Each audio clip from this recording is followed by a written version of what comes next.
Halo, assalamualaikum warahmatullahi wabarakatuh. Ketemu lagi dengan Bagus John Maulana SKM dalam video tutorial perawatan luka modern. Teman-teman, hari ini saya akan share materi tentang sejarah klinik Monas Wound Care. Jadi klinik Monas yang seperti sekarang kalian lihat berupa klinik pratama, pelayanan multiprofesi dan sebagainya, itu dulu saya rintis dari tahun 2005. 2005 saya praktek mandiri perawat bermodal SIPP. Jadi kalau perawat itu bisa praktek mandiri, modelnya SIPP, surat izin praktek perawat. Kalau bidan kan SIPB, surat izin praktek bidan. Kalau dokter itu SIP, surat izin praktek dokter. Dulu saya menyediakan pelayanan tindakan perawatan dasar, kayak misalkan ada yang minta tolong dong suntikin obat sesuai dengan resep dokter yang sudah ada.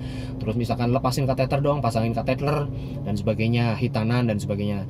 Waktu itu juga saya sudah menyediakan tindakan perawatan luka, tetapi metodenya metode konvensional, tidak seperti yang sekarang diberikan di klinik Monas Wound Care ya. Sudah beda konsep, prinsip-prinsip dasarnya saja sudah beda.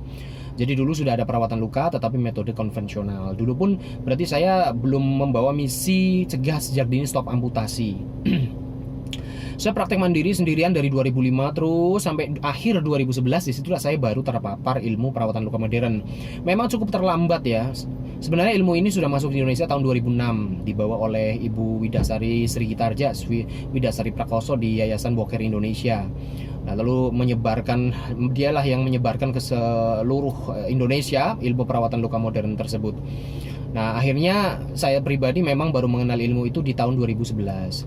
Nah, akhirnya pada tahun 2012 awal saya sudah menyediakan perawatan luka modern itu menjadi program unggulan di praktek perawat saya. Nah, alhamdulillah pasar menyambut baik, alhamdulillah banyak yang butuh dan banyak yang merasakan manfaatnya. Akhirnya jadilah getok tular, word of mouth ya. Jadi dari mulut ke mulut akhirnya semuanya tahu bahwa oh ternyata di Desa Talang di dekat Gang Monas ada pelayanan perawatan luka modern yang misinya cegah sejak dini stop amputasi. Nah, karena banyaknya yang menerima manfaat, akhirnya pasien saya tambah banyak Pak, tambah banyak. Di tahun 2012 bulan Maret saja saya sudah nambah karyawan. Di situ punya karyawan yang pertama Mbak Ida bulan Maret, lalu 3 bulan setelah itu saya nambah karyawan lagi Mas Oleh, terus nambah terus. Akhirnya ruangan tempat praktek mandiri saya juga overload dan juga karena tidak standar ya, jadi bau luka kan juga kemana-mana, akhirnya kurang nyaman.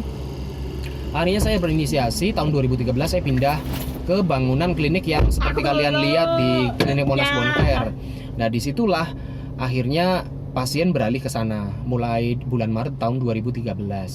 Dari situ pasien juga terus bertambah. Karyawan saya waktu itu sampai 7 orang karyawan.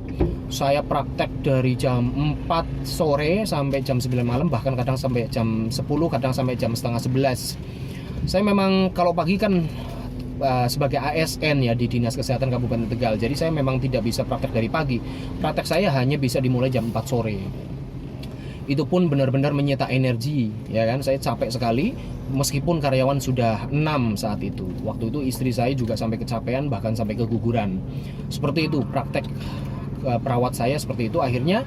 Dan hari-hari dipenuhi dengan luka-luka seperti itu banyak, dan saya berpikir wah ini nggak bisa nih perawat praktek mandiri hanya menyediakan perawatan lukanya saja. Bagaimana dengan medikasinya? Mereka butuh obat, siapa yang mau mengobati? Diagnosa medisnya apa dan sebagainya, siapa yang mau menegakkan ya kan?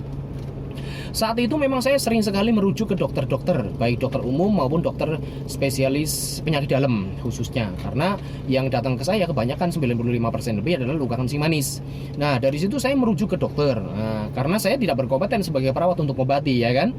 Nah, maka saya rujuk ke sesuai dengan kompetensinya, yaitu dokter. Nah, saya rujuk ke dokter umum, banyak sekali teman-teman dokter umum yang saya rujuk karena saya minta tolong dong ini kencing manisnya diobatin. Jadi lukanya di saya, tetapi medikasinya, pengobatannya di dokter. Nah, ke dokter spesialis penyakit dalam juga sering sekali saya rujuk dari utara, Bu Karmilawati, almarhum Bu Tetrani, Pak Sunarto, Pak Dardiri, Pak Harmaji, banyak sekali sampai ke selatan ya, Dokter Iman Darjito, Bu Maretina dan sebagainya, Pak Edi almarhum.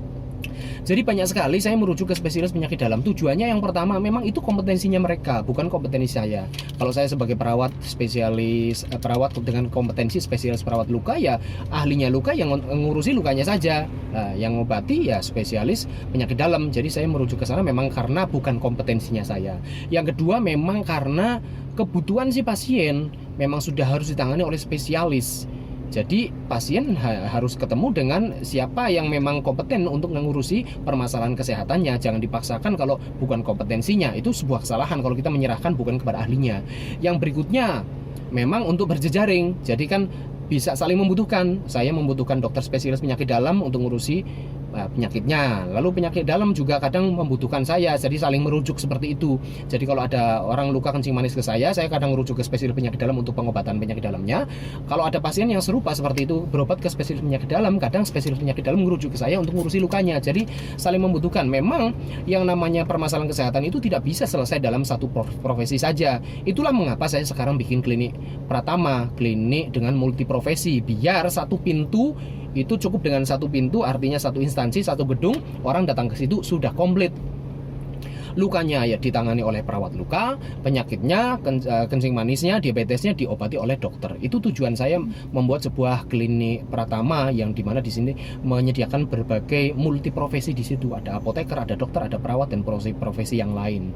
Gitu. Terus akhirnya karena kebutuhan medikasi seperti itu, saya bikin klinik Pratama, klinik Monash Wound Care sebagai klinik Pratama itu berdiri, izin operasionalnya keluar tahun 2015. Saat itu dokter yang awal bertugas di klinik Monash adalah dokter Swaspodo dan dokter Bening. Nah terus ada dokter Rohmat juga masuk 2016an. Lalu sekarang dokter yang bertugas di klinik Monash adalah dokter Virus dan dokter Zahro, dokter Arifatus Zahro. Gitu perjalanan klinik Monash ya dari awal sampai sekarang. Nah nama Monash itu sendiri sebenarnya terinspirasi dari Gang Monash. Jadi bukan apa-apa ya, karena terletak di Gang Monash. Jadi saya biar gampang untuk ancer-ancer, karena Gang Monash itu sangat populer. Kalau Anda naik angkot misalkan jurusan mana, atau bis tuyul istilahnya bis 3/4 atau bis antar kota yang bis Tegal Purwokerto, mereka sangat paham berhenti di Gang Monash, Monash Talang itu paham sekali mereka. Jadi karena di situ ada Tugu Monashnya 2 ya, diapit oleh 2 Tugu Monash. Tugu Monash itu tuh dulu ceritanya yang bikin itu Mbah Buyut saya, Mbah Sugiono. Mbah Sugiono itu dulu zaman Pak Soekarno meresmikan Waduk Cajaban, datang ke Dung Banteng, itu yang nyambut adalah camatnya, camat Dung Banteng, Mbah Sugiono, Mbah Buyut saya. Mbah Sugiono itu camat Dung Banteng, camat Talang, camat Margasari, camat Jatinegara, itu pernah di empat daerah tersebut. Dia memang sangat populer di zamannya. Jadi Mbah Sugiono itulah yang membuat Tugu Monash itu yang Anda bisa lihat sekarang di Gang Monash itu. Dulu sebenarnya itu namanya bukan Gang Monash, dulu namanya Gang Mbah Randim. Karena di belakang, kalau ke belakang ke timur sana 200 meteran, Anda akan jumpai di situ sebuah makam sesepuh Desa Talang. Di situ ada makam Mbah Randim. Dulu namanya Gang Mbah Randim. Tetapi semenjak Mbah Buyut saya membuat Tugu Monash itu, terus akhirnya lebih populer karena ada Tugu Monash, akhirnya terkenal menjadi Gang Monash sampai sekarang. Gitu guys, sejarah klinik Monash semoga bisa dipahami bagaimana storytellingnya, sejarahnya sampai dengan sekarang. Perjalanan dari mulai praktek mandiri perawat sampai dengan sekarang klinik Pratama dengan menyediakan berbagai pelayanan multiprofesi kesehatan. Demikian, terima kasih. Assalamualaikum warahmatullahi wabarakatuh.